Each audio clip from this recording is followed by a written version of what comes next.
बिस्मिल्लाहिर्रहमानिर्रहीम। तुमसे पाकिस्तान में खुशामदीद। मैं हूँ साजिद हुसैन। मजबूत मुस्तहकम पाकिस्तान पर हम बात करते हैं कैसे मुल्क व मिल्लत की तामीर और तरक्की में अपना किरदार अदा करना है। PIA की निजकारी, स्टील मिल की निजकारी क्या पाकिस्तान की मीशत को बेहतर करने में कारआमद साबित होगी? बात करेंगे इस पर। फिर हम बात करेंगे क्या इलेक्शन के बाद पाकिस्तान की बिगड़ती मीशत दुरुस्त हो पाएगी, नहीं हो पाएगी? क्या तमाम पॉलिटिकल पार्टियां जो लेवलिंग प्लेइंग फील्ड मांग रही हैं, क्या तमाम ही पॉलिटिकल पार्टियों को लेवलिंग प्लेइंग फील्ड मिलेगी, या कि कुछ पार्टियां इस कहते हैं ना सर्विस से, इस सहूलत से महरूम रह जाएगी? तमाम पर बात करने के लिए स्टूडियो मेरे साथ मौजूद है सीनियर जर्नलिस्ट हैं, कई बार आपने मुल्की सैयद सैयद सज्जाद जॉन के बहुत शुक्रिया शाह साहब, आपने टाइम दिया। आप ब्यूरो चीफ भी हैं के न्यूज़ के। उनके साथ मौजूद है अब्दुल रज़ाक बाजवा साहब, आप पाकिस्तान पीपल्स पार्टी को रिप्रेजेंट करेंगे, मंजे वे पॉलिटिशियन है आप। बहुत शुक्रिया सर रज़ाक बाजवा साहब, आपने भी टाइम दिया। उनके साथ मौजूद है, आपका ताल्लुक PPI से है, आप भी मंजे वे पॉलिटिशियन है, लेगेसी है आपकी पाकिस्तान की सियासत में। यासिर अमान साहब ने ज्वाइन किया, बहुत शुक्रिया सर यासिर भाई, आपने टाइम दिया। सबसे पहले अब्दुल रज़ाक बाजवा साहब, ये लेवलिंग प्लेइंग फील्ड पे आ जाते हैं ना, सबको मिल जाएगी हिस्से की सीटें ना, कहते हैं ना चले जी 6 इनू दे दो जी, 4 उन्हों दे दो, है ना, तो मिलनी चाहिए। मैं समझता हूँ कि जिस तरह का माहौल बन रहा है सियासत का, और जो सारे सियासतदान, तजिया निगार, सहाफ़ी हजरात और जो दूर अंदेश देखने वाले दोस्त, तो यही कह रहे हैं कि सारी जमातों की मिली जुली हुकूमत बनेगी। कोई भी पार्टी पाकिस्तान में ऐसी मैं नहीं देख पा रहा हूँ कि जो 2/3 अक्सरियत का दावा तो कर सकती है, लेकिन लेना बहुत दूर की बात है। तो मेरा ख्याल है कि ये जूतों में दाल बटेगी। अच्छा, हाँ, ऐसा नहीं है कि कोई किसी एक जमात को इतनी बड़ी अक्सरियत मिल जाए। चाहे वो मुस्लिम लीग नून इस तरह के ख्वाब देख रहे हैं, मैं नहीं समझता कि वो अकेली हुकूमत बनाएंगे। उन्हें भी सब जमातों के साथ मिलकर ही हुकूमत, एक मखलूत हुकूमत ही बनेगी। मैं समझता हूँ कि कोई भी पार्टी इस वक्त पाकिस्तान में ऐसी नहीं मुझे नज़र आ रही। फिर कानून साजी बनने में फिर मुश्किलात होंगी। जाहिर है ये तो प्रॉब्लम रहेगी जब तक इस मुल्क में कोई भी जमात 2/3 अक्सरियत ले करके और बड़े भाइयों से थोड़ा सा दूर होके जीतती नहीं है, तो उन्हें तो ये, वरना ये सिलसिला तो चलता रहेगा। ये सिलसिला कैसे ख़त्म होगा? नहीं, तो जिन बड़े भाइयों का आप जिक्र कर रहे हैं, तो इन बड़े भाइयों को सियासत से दूर करें आप तमाम पॉलिटिकल पार्टियां। नहीं हो सकते ना। देखें, अच्छा। आप देख लें कि जुल्फ़िकार अली भुट्टो साहब ने अपनी ज़िंदगी में कोशिश की, और उसके बाद आप देखें कि उन्हें एक झूठे केस में फांसी दे दी गई। फिर उसके बाद आप देखें परवेज़ मुशर्रफ साहब के दौर में आप देखें बेनज़ीर साहिबा को जान देनी पड़ गई। मतलब ये मैं समझता हूँ कि ये ऐसा पॉसिबल नहीं है। ये सारी जमातें अगर एक हो भी जाएं तो भी नहीं है, और कुछ इसमें सियासतदानों का भी कसूर है। मैं समझता हूँ कि वो जाकर अलग अलग जब मीटिंग्स करते हैं, अपनी कमज़ोरियों से आगाह करते हैं इदारों को, इदारे फिर ज़ाहिर है उन कमज़ोरियों का फ़ायदा उठाते हैं। तो मैं नहीं समझता कि कोई एक जमात हुकूमत बनाने की पोजीशन में होगी।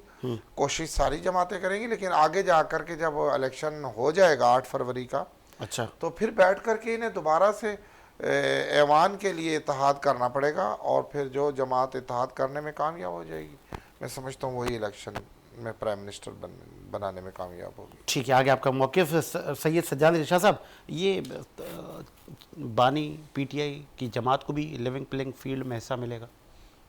बिस्मिल्लाहिर्रहमानिर्रहीम। साजिद, बात यह है कि जब एक क्लास टीचर अपनी क्लास में आता है तो वो अपने सामने बैठे हुए 100 स्टूडेंट्स को अच्छी तरह जानता है कि कौन जो है वो आगे बैठने के काबिल है, कौन उससे पीछे, और कौन बिल्कुल पीछे वाली लाइन में, अगर मैं गलत नहीं कह रहा तो। हम सब स्टूडेंट रहे, हम सब ने तजर्बा किया। इस वक्त सियासी कैफियत जो है ना पाकिस्तान की बिल्कुल यही है, और टीचर जो है ना वो जानता है ये सब चीज़ें। अच्छा, और उसे मालूम है कि कौन किस काबिल है। और जहाँ तक मैं आपने सवाल किया कि PTI को लेवलिंग प्लेइंग मिलेगी और खुल के मैदान में वो खेल सकेंगे, तो यहाँ साजिद वाज़े तौर पे नज़र आ रहा है कि अगर बल्ले पे बैंड लग जाता, या निशान ख़त्म हो जाता, या PTI पे बैंड लग जाता, या उनके चेयरमैन साबिक़ा बानी पे बैंड लग जाता, तो नज़र आता। वो देखें, वो केसेस का मामला एक अलग है, वो अदलिया का मामला है कि वो कहाँ खड़ी होती है उनको लेकर। वो फैसला मैं और आप या यहाँ कौम नहीं कर सकती बैठ के। अब रह जाता है इलेक्शन का सवाल, जो आप आगे चल रहे थे अभी भाई के साथ में इनकी गुफ्तगू सुन नहीं, रहा एक था। और चीज़ भी मैं ऐड करता चलूँ ना जी, इसमें, जी। उसका भी मुझे आप जवाब दें। बाजवा साहब भी मुमकिन तौर पे गवाह के तौर पे पेश होंगे साइफर केस में।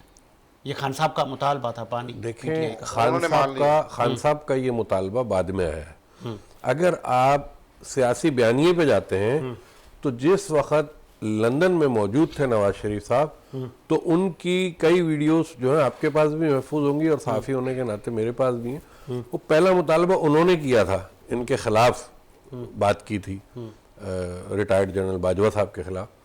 ये तो अब बाद में उसी बयानिए को जो है उस तरफ लाना चाह रहे हैं जो मुमकिन नज़र नहीं आ रहा। अच्छा, वो हमें किसी सूरत भी मुमकिन नज़र नहीं आ रहा, और अगर अदलिया चाहेगी तो बिल्कुल मुमकिन हो सकता है। अफसार आलम कह रहे हैं कि ऐसा मुमकिन हो सकता है अगर फौजी क़यादत इजाज़त देती है अदलिया बाजवा साहब चाहे, को। अदलिया चाहे तो क़यादत भी इजाज़त और ना इजाज़त की मैं बात ही नहीं कर रहा। बात मैं ये कह रहा हूँ कि अदलिया अगर कॉल लेटर देती है तो उनको आना पड़ेगा, और आ सकते हैं, कोई इशू नहीं है। उसके बाद बानी PTI का जो बयानिया है साइफर वाला, किल ख़त्म। देखें, साइफर वाला बयानिया जो लेके वो शुरू दिन से चले हैं, उसमें अगर झोल नहीं होता तो ये मामला यहाँ तक पहुँचता नहीं साजिद। ये यहाँ तक पहुँचा इसीलिए कि सियासतदान, देखे ना, मैं इसीलिए इनकी बात को सेकंड कर रहा था भाई बाजवा की, कि भाई बाजवा ने कहा कि सियासतदानों का भी कसूर है। ये बड़ी सच्चाई की बात कर गए। सियासतदानों ने काम ही ऐसे किए हैं कि मजबूरन जो है उन्हें टीचर को आके स्पीच देनी पड़ती है और डंडी भी लगानी पड़ती है। तो ना स्टूडेंट ऐसा करे, ना टीचर को डंडी उठानी पड़े। तो ये कोई ना कोई लूज पॉइंट देते हैं, कोई ना कोई चीज़ें इनकी ऐसी होती हैं जो मजबूरन मुल्क के दिफा में आना पड़ता है टीचर को। टीचर को समझाना पड़ता है कि भाई ये नहीं करो। अब टीचर जो है कू करता है कि जी सबको क्लास से बाहर निकाल दें तो मुसीबत, टीचर समझाता है तो मुसीबत। घूम फिर के सारा मलबा टीचर के ऊपर गिरता है। क्यों गिरता है? मैं कहता हूं कि अपनी गलतियां देखो ना। तमाम सियासतदान अगर जो पार्टियों को लीड कर रहे हैं, उन्होंने तरबियत क्या की है अपने कारकुनान की? यही तरबियत की है कि इदारों और मुल्क की सलामती के खिलाफ जो है वो आए दिन कोई ना कोई मसले खड़े हो जाते हैं और सोशल मीडिया एक्टिव हो जाता है। क्यों? आप अपने मुल्क को क्यों नुकसान, आप क्यों नहीं कारकुनान को समझा रहे? एक स्पीच आपकी कारकुनान को ठंडा करके बिठा देगी, उनको बिल्कुल मॉडर्नाइज करके समझा देगी कि मुल्क की सलामती क्या है, इदारे क्या है, पाकिस्तान का दिफा क्या है। ये चीजें होनी चाहिए। मैं आगे बढ़ाता हूँ सिलसिले को। फॉर्मर MP ने हमें ज्वाइन किया शमीम मुमताज साहिबा ने। बहुत शुक्रिया मोहतरमा। क्या आप सुन सकती हैं? बिल्कुल, मुझे आपकी आवाज आ रही है। शमीम मुमताज साहिबा, आप भी मंजवी सियासतदान हैं, बताइएगा ये PIA और स्टील मिल की निचकारी के बाद क्या मईशत बेहतर हो पाएगी? यही हल है कि आप इस नहज पे आ गए हैं? हम जाहिर है ये हल नहीं है। इसको अगर हम अपने असासों को इस तरह बेचते रहेंगे औने पौने दामों, तो मैं समझती हूँ कि इस तरह तो पाकिस्तान जो है वो कंगाल हो जाएगा। हमें इन इदारों को बेहतर करने की जरूरत है। अगर हमें लगता है कहीं कोई खराबी है, एक्स्ट्रा कोई चीज है, हमें अपनी मैनेजमेंट को ठीक करने की जरूरत है कि वहाँ की मैनेजमेंट ठीक हो जाए तो इदारे भी बच जाएंगे। और अगर इदारे बचेंगे तो जाहिर है, हम तो कहते हैं कि इदारों को मजबूत होना चाहिए। पाकिस्तान पीपल्स पार्टी का तो कहना यही है। तो मैं तो इसके हक में नहीं हूँ कि इदारों को प्राइवेटाइज किया जाए। अच्छा, हक में तो आप नहीं है, लेकिन जो एक्सपर्ट हैं स्टील मिल के, उनका ये कहना है कि ये बहुत पुरानी मशीनरी है हमारे पास, इक्विपमेंट बहुत पुराने हैं, अब दुनिया बहुत जिद्दत की तरफ चली गई है, तो हम भी जिद्दत की तरफ जाएं। बहुत बड़ी एराजी पर ये बनी हुई है, तो कुछ ना कुछ इसका कुछ रास्ता निकाला जाए, ऐसे तो फिर मुल्क नुकसान में जाएगा। देखिए, अराजी की जहां तक बात है तो ये तो बहुत लोगों की निगाहें हैं इसके ऊपर ना, आज से नहीं कई सालों से हैं कि जी अराजी बहुत कीमती और किसी ना किसी तरह इस पर जो है औने पौने दामों लेके इस पे, ये मसले का हल तो नहीं है ना कि हमारे पास एक्विपमेंट पुराने हो गए तो एक्विपमेंट खरीदे भी तो जा सकते हैं नए। स्टील मिल ही अपने एहसासों में से उन चीज, जब इन पुरानी चीजों पर रहते हुए हम अब तक काम कर रहे थे ना, ऐसा तो नहीं कि स्टील मिल बंद पड़ी हुई थी।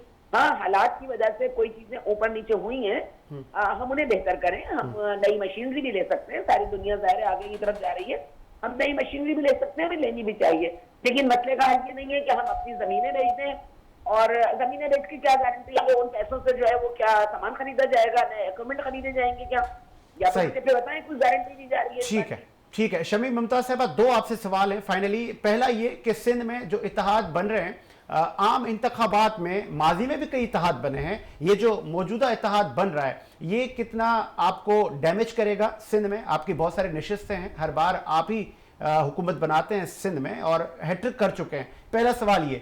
दूसरा सवाल ये कि बिलावल साहब गरज बरस रहे हैं, इशारतन, डायरेक्ट इनडायरेक्ट, नून लीग पर, और साबिक वजीर आजम नवाज शरीफ को लाडला न सिर्फ मीडिया तमाम हल्के कह रहे हैं, तो क्या आप लोगों को हार नजर आ रही है? बिल्कुल ऐसा नहीं है। जहां तक बात है इत्तेहाद बनने की, तो हमेशा से बनते रहे पाकिस्तान पीपल्स पार्टी के खिलाफ। हमेशा हम अकेले तनतना इलेक्शन लड़ते रहे, हमने कभी इत्तेहाद में इलेक्शन नहीं लड़े। उन इत्तेहादों का अंजाम भी आपको बेहतर पता है कि क्या अंजाम हुआ। आज वो लोग कहीं भी मौजूद नहीं है। ये वो सब सियासी यतीम है जो हर जब इलेक्शन होने वाले होते हैं या फिर एक जगह आ जाते हैं और बाद में फिर आपस में यही लोग लड़ने लगते हैं, और अगर नहीं भी लड़ते तो ये हर दौर में किसी न किसी हुकूमत का हिस्सा रहते हैं और फायदा उठाते रहते हैं। 4 साल गुजारते हैं, 5वें साल में जो है इलेक्शन के करीब करीब में इस्तीफे दे देते हैं और फिर नए चेहरों के साथ फिर सामने आ जाते हैं नकाब लगाकर। तो हमें इनसे कोई डर नहीं है। जहां तक मेरे चेयरमैन ने कहा है, बिल्कुल हम लड़ेंगे भी इंशाल्लाह, और हमें कोई खतरा नहीं है। इंशाल्लाह हमारी हुकूमतें बनती रही हैं, और हम तो अब फेडरल गवर्नमेंट की तरफ देख रहे हैं। जहां तक लाडले की बात है, आपको बेहतर पता है, मीडिया को बेहतर पता है किस तरह उनको लाया गया पाकिस्तान, किस तरह उनके मुकदमात जो है वो वापस लिए जा रहे हैं। तो इशारा तो यही है कि अब जो लाडले बनने जा रहे हैं, अगर वो लाडले बनने नहीं जा रहे हैं तो हमें बराबर की फील्ड दी जाए खेलने के लिए। ये देखें, दूध का दूध और पानी का पानी हो जाएगा कि पाकिस्तान पीपल्स पार्टी आपको बराबर, आपने कहा बराबरी, लेवल प्लेइंग फील्ड की आपने भी बात की, मतलब आपको भी लाडला बनना है? सॉरी, आपने कहा ना बराबरी दी जाए, लेवल प्लेइंग फील्ड हमें भी दी जाए, तो कौन दे आपको एस्टैब्लिशमेंट? देखिए, जिनके वो लाडले पहले थे, जो चले गए, जो सेलेक्टेड थे, अच्छा, हम फिर यही कहेंगे कि एस्टैब्लिशमेंट हो या जो भी हो, मुझे नहीं पता जो भी हो, लेकिन एक लाडले का तस्वुर तो पाया जा रहा है ना, किस तरह उनको सहूलतें दी जा रही है, सहूलतकारी की जा रही है। तो हम तो ये कहेंगे कि भाई बिल्कुल बराबरी के मौके मिलने चाहिए। पाकिस्तान पीपल्स पार्टी कहती है तमाम पार्टियों को आना चाहिए मैदान में, आए इलेक्शन लड़े, अवाम के वोट से। देखिए, नवाज शरीफ तो कहते हैं ना, वोट को इज्जत दो। आज क्या हो गया? दे वोट को इज्जत, वोटर को इज्जत दे, आए मैदान में खुले। आपको याद होगा बीबी शमीम मुमताज साहब, आपको याद होगा एक निजी टीवी शो में साबिक सदर आसिफ अली जरदारी कहा था कि मैंने कहा था कि शहबाजिया बन जा वजीर आजम। तो जब जरदारी साहब ने बनाया था अभी 16 महीने की हुकूमत में शहबाज साहब को, तो इस बार तो बिलावल साहब बने, तो फिर अब नून लीग की गद्दारी हो गई आपके साथ, दोस्तियां खराब हो गई। नहीं, हम गद्दारी की बात भी नहीं कर रहे थे कि वो सबसे हालात थे। अच्छा। जब 14 या 15 महीने की जो गवर्नमेंट बनी थी, इत्तेहाद में बनी थी वो, उस वक्त पाकिस्तान में तकाजा ये था कि हमने कहा ठीक है, उनकी अक्सरियत आती रही है और पंजाब से भी आती रही है, तो उनको मौका मिलना चाहिए। तो जरदारी साहब ने अपना दिल हमेशा बड़ा किया है और हमेशा दूसरों को मौके दिए। फिर सेकंड फील्ड में हम खेलने जाते हैं ताकि कोई इल्जाम न दे कि हम हार। तो मैं तो बिल्कुल जरदारी साहब की बात को आगे बढ़ाऊंगी कि हमने उसको उनको मौका दिया। अब हम बराबरी की बुनियाद की बात कर रहे हैं कि बराबरी की बुनियाद पर आ जाए, क्योंकि 5 साल के लिए गवर्नमेंट बनेगी जिसकी बनेगी। वो तो आज भी गवर्नमेंट थी, निगरान गवर्नमेंट कह लें, जो भी कह लें हम, वो तो वो गवर्नमेंट थे। तो हम ये समझते हैं कि बराबरी की उस पर हमें नहीं मौके मिल रहे और हर चीज पे हम कंप्रोमाइज कर रहे हैं। डिलिमिटेशन पे किया हमने, सेंसस पे किया हमने। हम इसलिए कर रहे हैं कि हम जमहूरियत को डिरेल होना नहीं देना चाहते। बड़ी मुश्किल से जमहूरियत बहाल हुई है पाकिस्तान में, और हम समझते हैं कि अगर हमने ये मौका गंवा दिया तो फिर कई साल के लिए पाकिस्तान में जमहूरियत को लपेट दिया जाएगा। ठीक है, बहुत शुक्रिया मोहतरमा शमीम मुमताज साहब, बहुत शुक्रिया आपके टाइम का। यासिर अवान साहब, अब मैं चाहूँगा कि आप भी ज़रा रोशनी डालें। लेवल प्लेइंग फील्ड तमाम पॉलिटिकल पार्टियाँ मांग रही हैं, तो क्या तमाम पॉलिटिकल पार्टियों को 2, 4, 6 वो कहते हैं ना, सबको हिस्सा मिल जाएगा?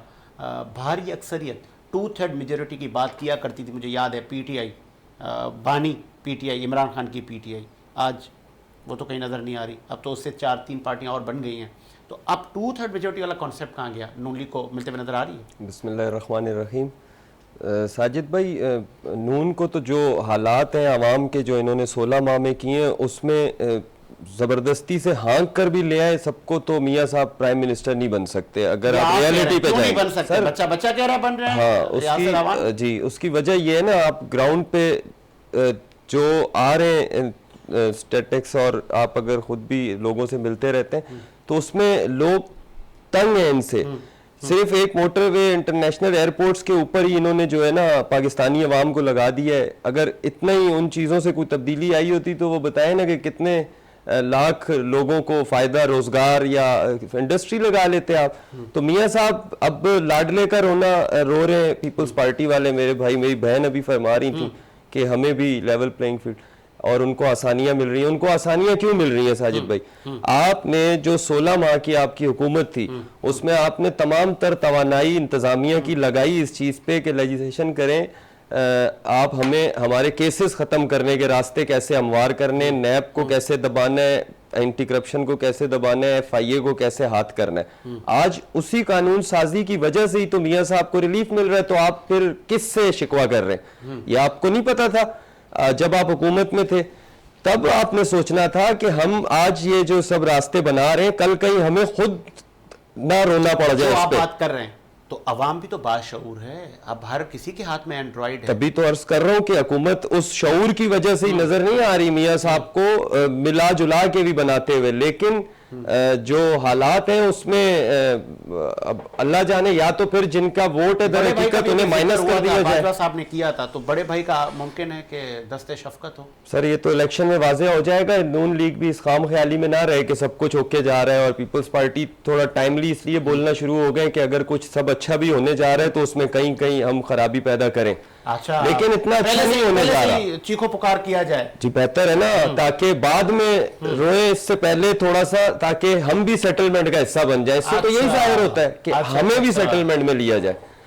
लेकिन उन्होंने उस 16 माह में कानून साजी में करप्शन, लजीजिया और ये जो नैब कवानीन में इन्होंने किया, एवन फील्ड, और जो कहते थे हमारी तो लंदन तो क्या पाकिस्तान में जायदादें नहीं, उनकी पूरी दुनिया में निकल आई, और वो समझते हैं आवाम भूल गई। अभी आपने खुद कहा ना कि ये छोटी सी दुनिया हर बंदा लेके घूम रहा है, तो लोगों को वो अल्फाज याद है कि हमारी तो दुनिया में क्या, पाकिस्तान में कोई आराजी नहीं है, हम तो बड़े चचा ने कहा कि मैं गरीब बाप का बेटा हूँ, और वालिद साहब ने फरमाया मैं एक बहुत बड़े बिजनेसमैन का बेटा हूँ। तो वो सारी दुनिया ने देखा हुआ है, सुना हुआ है, और उस लेजिस्लेशन की बुनियाद पर आज ये आसानियां ले रहे हैं। लेकिन अगर जो हालात नजर आ रहे हैं, वो जमात जो PTI अभी उसमें डगमगा रही है, उनकी कश्ती, अगर उनको कोई बेहतर मिल गया रास्ता इलेक्शन लड़ने के लिए, उनके लोगों पे आसानियां कर दी गई, तो मियां साहब पंजाब में भी हुकूमत बनाने को भूल जाए। अब देखें ना अफसर चौधरी शुजात हुसैन साहब, जिनसे मियां साहब अपने दौरे इक़्तिदार 13 से 18 में हाथ मिलाना गवारा नहीं करते थे, बिल्कुल ऐसा ही है। सिर्फ उनके घर क्यों गए कि यार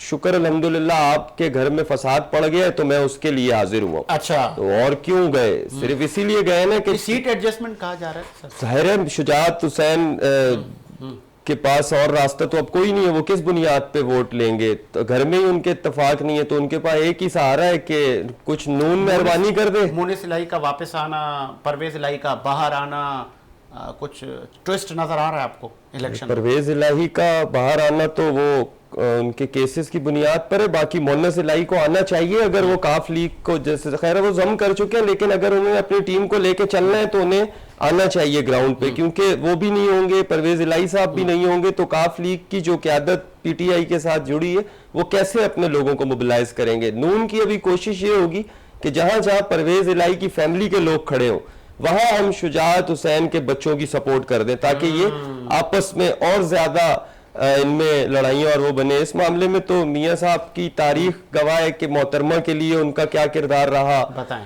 अब इमरान खान के घर में घुसे हुए कि किसी तरीके से उसकी किरदार कुशी कर लें, तो अब ये अवाम इन बातों में नहीं आती।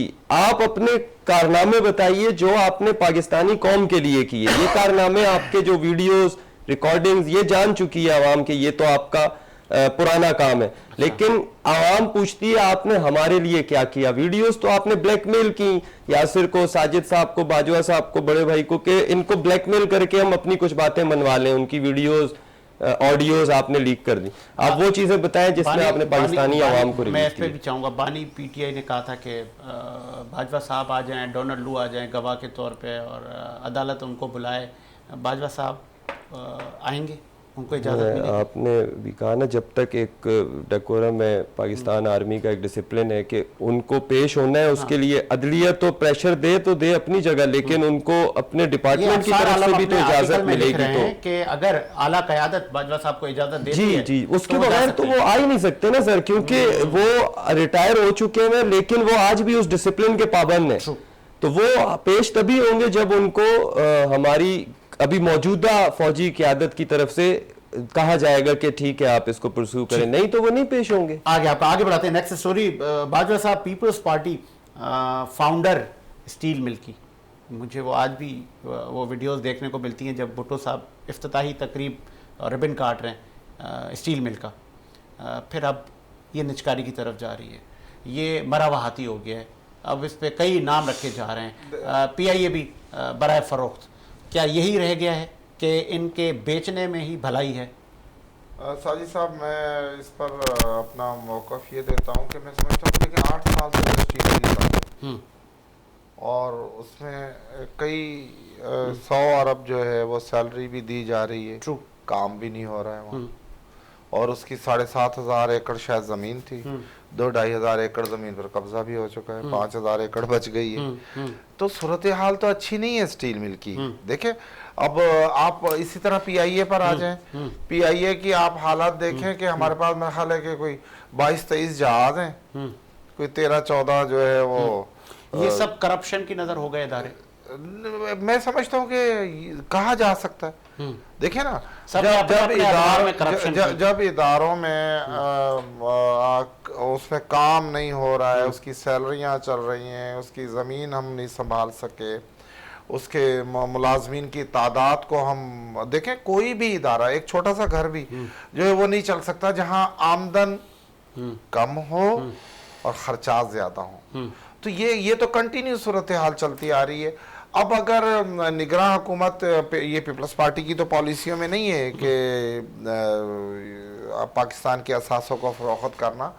मैं समझता हूँ कि अगर पाकिस्तान के वसीतर मफाद में अगर कोई हुकूमत जहाँ जिससे हमारे पाकिस्तान की में जान बचती है, जिसमें हमारी आवाम में जो है महंगाई से हमारी जान छूटती है, और वो इदारे जो अरबों खरबों रुपए जो है वो सालाना उल्टा खा। अब रेलवे देखें, देखिए एक पाकिस्तानी की हैसियत से देखिए, हमें जमातों से हट कर के भी एक पाकिस्तानी भी पहले पाकिस्तान बाद में पॉलिटिकल तो मैं समझता हूँ, देखिए आप रेलवे को देख लें,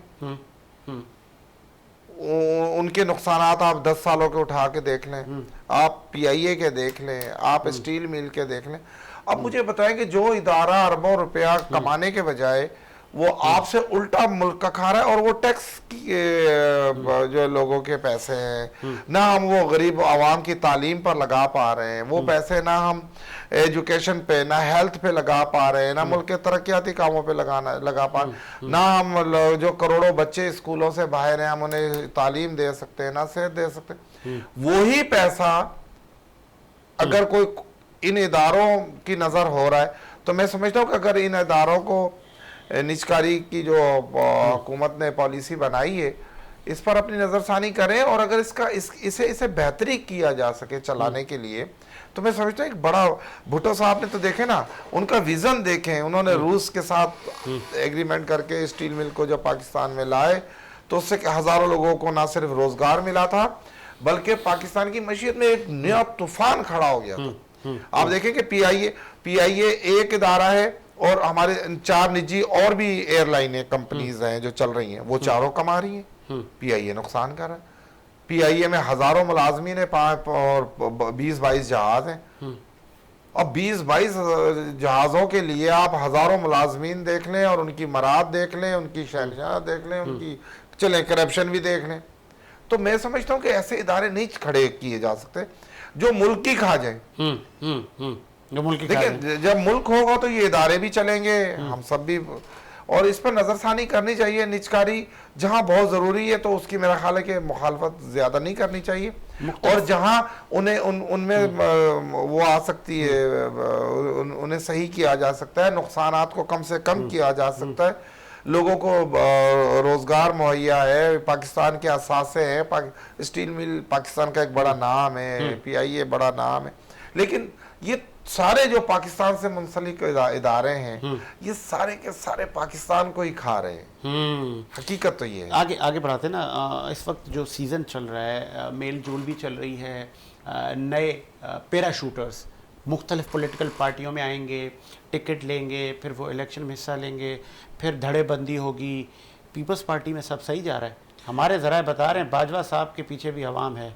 देखिए जी, ये बात असल में ये है कि जब जैसे जनरल इलेक्शन आते हैं हमेशा से, तो जहाँ जिन पार्टियों में से लोगों को उम्मीद होती है टिकट्स की, वहाँ से टिकट अगर ना मिले तो वो दूसरी तरफ जाते।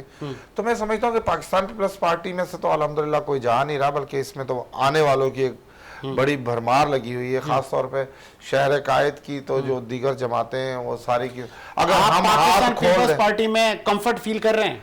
मैं समझता हूँ, अच्छा, मैं समझता हूँ कि पाकिस्तान पीपल्स पार्टी में है, गुंजाइश है। अच्छा। अब देखिए, हमें भी थोड़ी सी जो नए आने वाले लोग हैं, मुझ समेत, उन्हें भी अपनी बारी का इंतजार करना चाहिए। अच्छा। इतनी बेसब्री नहीं करनी चाहिए। जिन लोगों ने 60 साल इस जमात को दिए, इस मुल्क को दिए, जिन्होंने कोड़े खाए, जिन्होंने जेलें काटी, जिन्होंने जिला वतनियां बर्दाश्त की, जिन्होंने मारे खाई, हमें आगे नहीं, तो क्या वक्त उनसे चेंज आगे हो नहीं गया? बढ़ना क्या चाहिए। वक्त चेंज हो गया? ओ जी, मेरे दादा पीपल्स पार्टी में थे, मेरे अब्बू थे, अब मैं हूँ। नहीं, बिल्कुल ऐसा है, हक दिया लेकिन जाए। मैं समझता हूँ कि हाँ, मैं नया हूँ इस पार्टी में, मुझे कोई 1.5 पौने 2 साल हुए। मैं समझता हूँ कि मुझे तो बहुत स्पेस दिया है पार्टी ने, मुझे तो बहुत इज्जत रिस्पेक्ट है पाकिस्तान पीपल्स पार्टी में। और जो नए लोग एमकेएम के अरकान असम्बली, हालांकि एमकेएम से कहा जाता था कि पाकिस्तान पीपल्स पार्टी की शायद हमारी कोई उनके साथ कोई पुरानी रंजिश है या दुश्मन, ऐसा कुछ नहीं। हमने हाथ खोले। हमारे पिछले दिनों हमारा एक जलसा हुआ डिस्ट्रिक्ट सेंट्रल में, उसमें हमने जिए पाकिस्तान, जिए पंजाबी, जिए पख्तून, जिए महाजर, जिए बलोच, हमने तमाम नारे लगाए।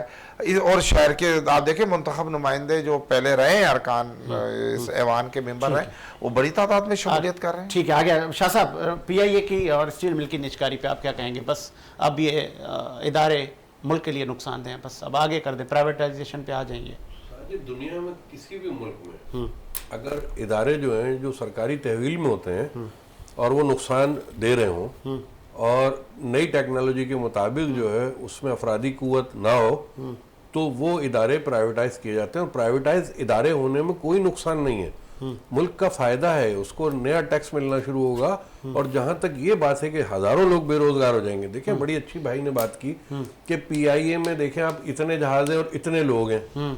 अब आप मुझे एक बात बताइए कि आज की टेक्नोलॉजी में आप देख रहे होंगे कि कितने मीडिया चैनल से लोगों को निकाला जा रहा है। टेक्नोलॉजी ये कह रही है कि एक फर्द जो है 4 आदमी का काम कर सकता है, वो 4 आदमी प्राइवेट बिजनेसमैन कभी भी नहीं रखेगा। तो वजह ये है कि जो ये अफरादी कुव्वत है ये कम कर दी जाती है और टेक्नोलॉजी का इस्तेमाल बढ़ा दिया जाता है। तो प्राइवेटाइजेशन जब होती है किसी इदारे की, तो वहाँ जब काम शुरू होता है और वहाँ की जो स्टेबल करने वाला जो उसको बैठता है लेके, और उससे मईशत को ये फायदा पहुंचता है कि वो अपनी मसनूआत को बड़ी तेजी से बिल्डअप करता है, क्योंकि उसको लालच होती है, उसने वहाँ काम करना होता है, उसको पेमेंट चाहिए होती है। अगर करप्शन नहीं हो रही होती, देखें एक बात तो यहाँ ये भी आ जाती है कि मुल्क एक तो इतनी हैसियत रखता हो कि अरबों रुपए वो जो है वो लगाता रहे और सरकारी इदारा नुकसान, मिसाल दी इन्होंने अभी रेलवे की, तो रेलवे हमारा कब फायदे में गया वो दिन बता दीजिए। वो दिन आज उसके अंदर कुछ प्राइवेट ट्रेन आपके सामने शामिल हुई हैं, तो लोग आए ना, आगे बढ़े और उन्होंने अपनी कंपनियां उतारी। एयरलाइन ले लीजिए हमारी, वो चारों कमा रही हैं। उसके अंदर जो प्राइवेट एयरलाइंस हैं वो कमा भी रही हैं, उनके शेड्यूल भी सही है, उनके जहाज भी तनख्वाहें भी टाइम पर मिल रही हैं, हर चीज, पेट्रोल के पैसे भी। ये बात एक सियासी उस पे जो है ना ले जाना, या मुल्क की हुकूमत पे ले जाना, रियासत पे ले जाना कि ये नुकसान हो रहा है। देखें वक्त के साथ सब कुछ बदलता है। एक इदारा है नुकसान दे रहा है, कोई कोयले की कान है नुकसान दे रही है, कोई प्राइवेट सेक्टर उसको ले लेता है, तो आपके लिए नुकसान नहीं है। ठीक है, नुकसान नहीं है। रिवायती सियासत, लास्ट स्टूडियो मेरे पास, रिवायती सियासत से कब छुटकारा मिलेगा? कि एवरी आइनी मुद्दा जब पूरा होता है किसी भी हुकूमत का, 5 साल बाद फिर वो ये परिंदे उड़ान भरते हैं, कोई टिकट के लिए किसी को बड़ी ऑफ़र आ जाती है, एक पार्टी से दूसरी पार्टी, फिर ख़रीदो फरोख्त का सिलसिला आपने माजी में भी देखा, तो आने वाला नौजवान भी यही देखेगा जो हमने देखा। जी जाहिर है ना, कौन सी पार्टियां अपने अहदेदारान से तो उम्मीद रखती हैं ये हमसे चिपके रहें, लेकिन पार्टी भी तो बताए ना वो कहाँ अपनी बात पे खड़ी होती है। उनका एक 5 साल नवाज शरीफ दुश्मन होता है, 1.5 साल के लिए दोस्त हो जाता है, 15 साल MQM पीपल्स पार्टी की दुश्मन होती है, फिर एक दूसरे को खून माफ कर दिए जाते हैं।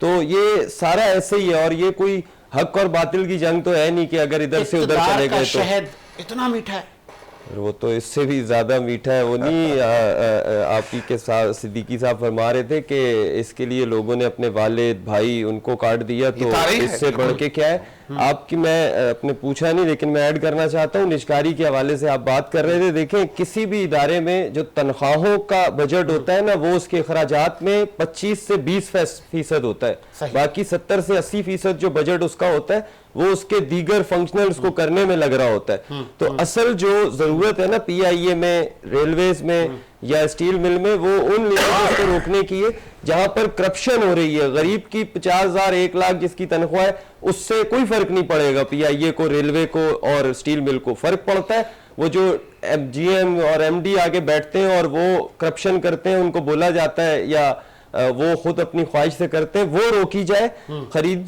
खरीदारी जो करते हैं इदारे, उसको चेक एंड बैलेंस रखा जाए कि ये चीज इतने में भी मुहैया हो सकती थी, इतने में क्यों नहीं। और रेलवेज तो आप सिर्फ कार्गो रेलवे का बेहतर कर देना, सिर्फ कार्गो। हाँ। अब देखें ना, एक चीज है वो 1 टन रेलवे पहुंचाता है 5,000 रुपए में, प्राइवेट ट्रांसपोर्टर वही 8,000 में पहुंचाता है। मैं ट्रांसपोर्टर को देने को तरजीह देता हूं, रेलवे को नहीं देता। वजह यह है कि रेलवे के पास उतनी गाड़ियां ही नहीं है कार्गो की, ना वो सिस्टम है कि वो टाइमली पहुंच सके। तो आप अपने सिस्टम को बेहतर करिए, किसी भी इदारे को बंद करके नहीं। एमसीबी निजकारी की, आपने और बहुत सारे इदारे निजकारी किए, वो चल रहे हैं, वो मुनाफा दे रहे हैं खरीदने वाले को। इसका मतलब ये बैंक वो भी होने जा रहा है सर, ये सब ना, अब ये सब ठीक चल पड़ेंगे जब निजकारी हो जाएगी। क्यों कि सस्ता बेचेंगे, किसी अपने को नवाजेंगे, अंडर द टेबल एग्रीमेंट और होगा, ऑन द टेबल एग्रीमेंट और होगा, और बेरोजगारी से जो मसाइल पैदा होंगे वो एक अलग है। ये जो सियासी लोगों का आना जाना बढ़ गया है और आगे बढ़ेगा शेड्यूल आने के बाद भी। तो ये जो अभी पीपल्स पार्टी टिकट रोक रही है, डिले कर रही है, इसीलिए कि ऐसा ना हो हम इनको टिकट दें वो चले जाएं, उसको दें वो चले जाएं। देख रहे हैं कि नून किधर किस किस को देख रही है, क्या कर रही है। फरोख्त टिकट के पैसे दिए जाते हैं। वो जो सीटें कंफर्म है जिस पार्टी की, वहां पर तो या वो बहुत ही नूरे नजर शख्स को लाते हैं, या फिर जो उनको नूर ही नूर कर दे पैसा दे के उसको देते हैं। ये तो अभी सेनेटर्स बिकते नहीं है क्या? वो कौन सा कोई ऐसा बंदा सेनेटर बनाया जाता है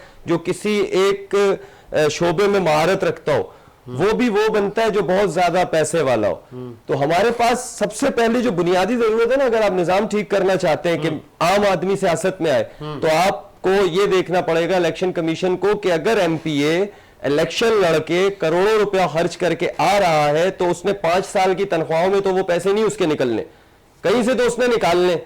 अब वो फंड जो आता है वो 1 रुपए का उसको मिलता है, कुछ कट के उसको मिलता है, वो नीचे जाते जाते वो पाकिस्तानी अवाम पे 10 पैसा लगता है, 90 पैसे वो उसके नजर हो जाते हैं जो उन्होंने खराजात किए हुए होते हैं, टिकट के लिए भागदौड़ की होती है। तो सर ये चलता रहेगा अवान साहब, तो आप इलेक्शन कमीशन को चाहिए ना, नहीं निजाम तो जमहूरियत बेहतरीन है, लेकिन कम अज कम आप ऐसा निजाम लेकर आए जिसमें खराजात कम से कम हो। आप एक लिमिट रखें कि इससे ऊपर खर्चा नहीं होना चाहिए। मुत्तहदा हमारे सामने उसके एमपीएस एमएनएस खुद बताते हैं, नाम लेना मुनासिब नहीं है, कि वो कहते हैं कि हमारा 1 रुपया नहीं लगा हमारी कैंपेन में, मेरी सारी कैंपेन मेरी पार्टी ने की। लेकिन उन्होंने फिर भी करप्शन की। करप्शन को नहीं छोड़ता सर, मैं तो मान रहा हूं। उन्होंने बाजवा साहब इसलिए मानूंगा कि एक एमपीए उनका बाइक पर कैंपेन के लिए सेक्टर में जाके गाड़ी बाइक खड़ी करता था, फिर गाड़ियों में कैंपेन करता था। जब 5 साल पूरे हुए तो वो अपने लांडी या उस एरिया से उठ के डीएचए चला गया। तो आखिर वो 5-10 करोड़ का घर उसने करप्शन करके लिया या किसी की फाइल पे साइन करवा के गिफ्ट ले लिया उससे, क्योंकि गिफ्ट पे पूछ परत नहीं है। हाँ, तो ये निजाम सर, हमारे जो कानून साज है ना, उनको ये देखना पड़ेगा कि इलेक्शन को आसान करें, हर बंदा लड़ सके। बाजवा साहब, रवायती सियासत से छुटकारा कैसे मुमकिन? देखिए जी, रवायती सियासत से तो छुटकारा मैं नहीं समझता। मैं अपनी जिंदगी में कुछ ऐसा नहीं हो सकता, सवाल ही बहुत मुश्किल है। हम ऐसे मसनूई बातें करें और वक्त जाया करें।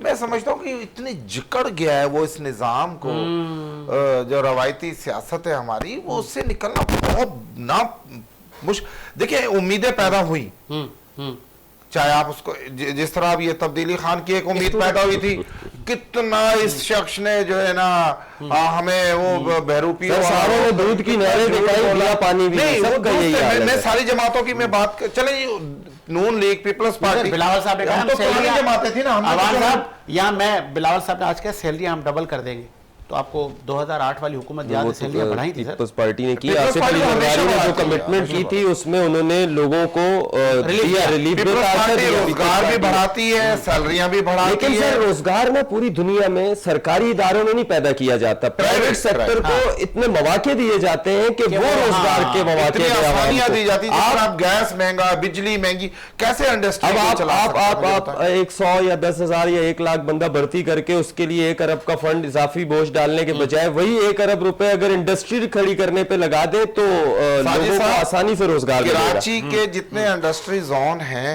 मुझे नहीं पता क्योंकि मैं कोई, मुझे इतना अंदाजा 4 है। हाँ, वो चारों जोन जो है वो हड़ताल पर जा रहे हैं, उन्होंने एहतजाज पर जा रहे हैं, बंद हो रही है फैक्ट्रियां, उन्हें गैस नहीं मिल रहा। अच्छा, गैस मिल रहा है तो उस कीमत पे मिल रहा है कि आप उस गैस से कॉस्ट ऑफ प्रोडक्शन बढ़ गई ना सर, वो बीट ही नहीं कर सकते, बांग्लादेश को नहीं बीट कर सकते, बिल्कुल कैसे करेंगे? तो मैंने अभी आपके चैनल पर, किसी टीवी चैनल पर देखा कि वो बेचारे बेहद परेशान है, बिजली इतनी नापैद हो चुकी है, गैस हमारे पास।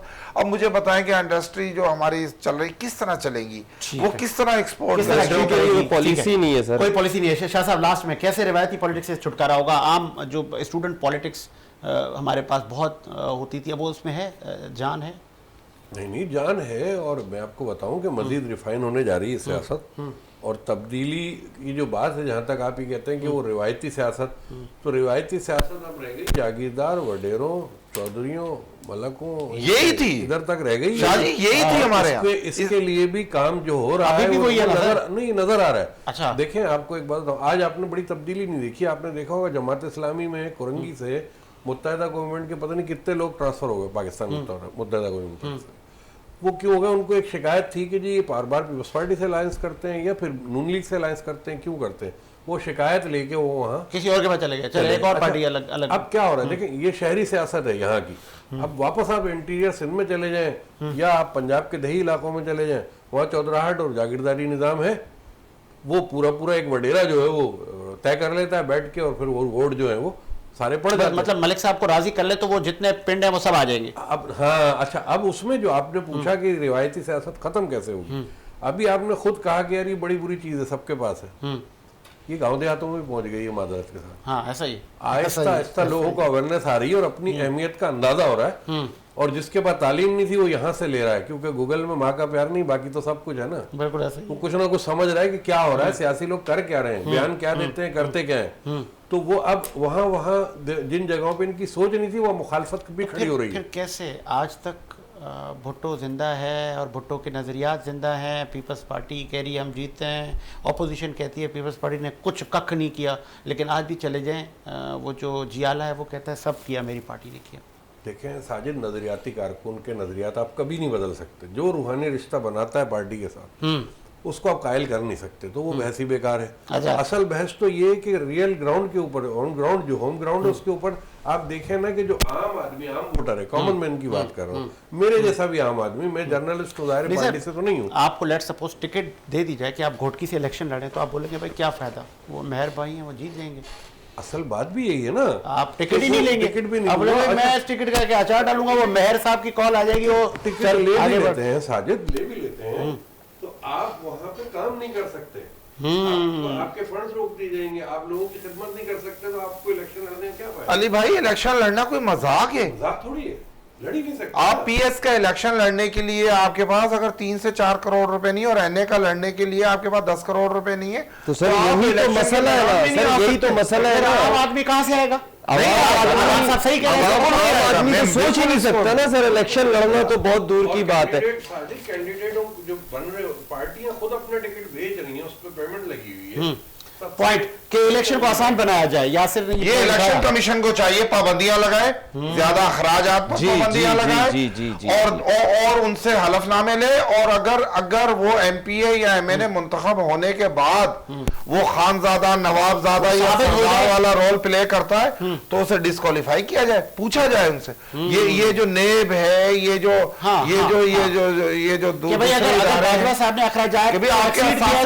किस तरह बढ़ गए, आपने क्या काम किया?